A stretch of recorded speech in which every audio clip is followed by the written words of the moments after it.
అన్యమత ప్రచారంపై ఆచితూచి మాట్లాడాలని, తొందరపడి మాట్లాడితే క్రైస్తవ దేశాల్లో బ్రతుకు తెరువు కోసం వెళ్లిన హిందువులు ఇబ్బందులు పడే పరిస్థితి ఉందని మాజీ ఎంపీ చింతామోహన్ హెచ్చరించారు. తిరుపతి కేటీ రోడ్డులోని టీటీడీ పరిపాలనా భవనం ఎదుట కాంగ్రెస్ పార్టీ ఆధ్వర్యంలో మాజీ కేంద్ర మంత్రి చింతామోహన్ నిరసనకు దిగారు.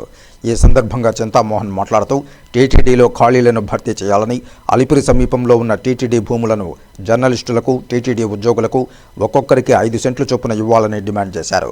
జనవరి 1కు వైకుంఠ ఏకాదశికి టోకెన్లతో సంబంధం లేకుండా స్థానికులకు ఆధార్ కార్డు ఆధారంగా శ్రీవారి దర్శనం కల్పించాలని కోరారు.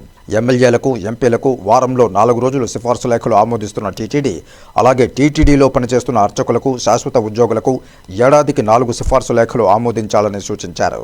ఈ మధ్య కాలంలో అన్ని మతాలు అంటున్నారు. ఉన్న మతానికే ఇబ్బంది వస్తుంది. అమెరికాలో హిందువులు పోయి మరి ఆ క్రిస్టియన్ కంట్రీలో లక్షల మందిలో ఉన్నారు. లక్షల మంది పనిచేస్తున్నారు ఉద్యోగాలు క్రైస్తవ సంస్థల్లో. మరి ఇక్కడ పిచ్చి పిచ్చి ఆలోచనలు పెడితే అక్కడ ట్రంప్కి ఎవడన్నా జాబు రాస్తే వాడు తరుక్కుంటాడు మన వాళ్ళందరినీ. పిచ్చి మాటలు మాట్లాడొద్దు, అన్ని మతాల గురించి మాట్లాడొద్దు. అందరూ కలిసిమెలిసి సోదరులాగా ఉంటే మంచిది. మరి వైకుంఠ ఏకాదశికి ప్రత్యేక ప్రవేశ దర్శనం స్థానికులందరికీ ఇవ్వాలి. ప్రత్యేక ప్రవేశ, మీరు క్యూలో టోకన్లు ఇస్తాం, డబ్బులు కట్టండి అంటే మేము కట్టాం. ప్రత్యేక ప్రవేశ దర్శనం జనవరి 1వ తారీఖు వస్తూ ఉంది. దాదాపు ఒక 5-10 వేల మందికి మీరు లోపలికి దర్శనాలను అలౌడ్ చేయండి.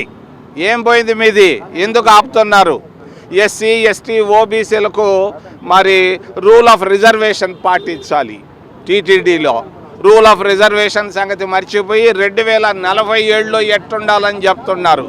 ఇప్పుడున్న సంగతుల గురించి ఆలోచించండి. ఆకలితో ఉన్నారు, అప్పులతో ఉన్నారు, ఆవేదనతో ఉన్నారు, కన్నీళ్లతో ఉన్నారు నిరుద్యోగులు. ఉద్యోగాలు ఇవ్వండి. టీటీడీలో 1000 ఉద్యోగాలు ఉన్నాయి. మీ ఆర్టిఫిషియల్ ఇంటెలిజెన్స్లో పిచ్చి పిచ్చి మాటలు ఆపేసి ఉద్యోగాలు ఇవ్వండి.